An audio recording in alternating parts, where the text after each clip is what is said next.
继续嘛是台中的消息，一中商圈的边啊有另外一个商圈，讲沦落为色情的场所。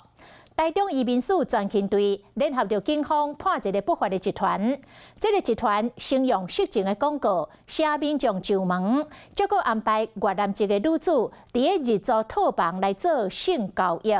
警方伫个现场总共抓到10个越南籍的小姐。讲这个集团生意上好的时阵，是一捆头租下着40间的套房，佮用几台监视器来监控每一个套房人员出入的状况。移民署专勤队员当门必须到房间内底，看到一个穿黑衫长裙的外籍小姐坐伫咧眠床顶。法院的搜索票哈。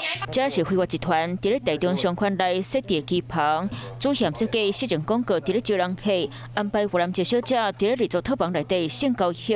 好在是有这边40间套房，集团透过监视器随时监看每一间套房的人员出入。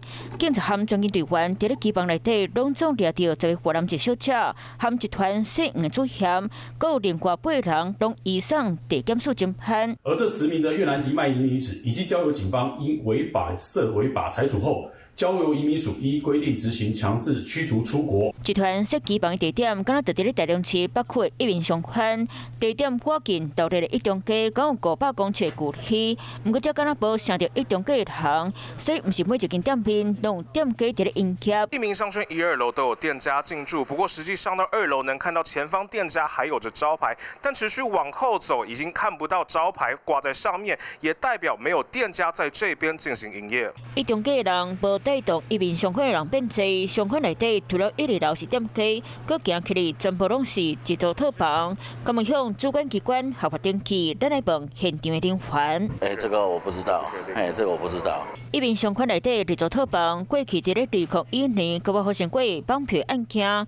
商圈内底环境垃圾加上设备旧拗，拢可能是人变质的原因。即马佮逼出真侪间日租套房，敢若正做色情场所，或者甲这治安问题，互人更加烦恼。Hello， 我是林仙怡。想要抢先掌握最及时的新闻资讯吗？赶快订阅、按赞、开启小铃铛，锁定华视新闻 YouTube 频道。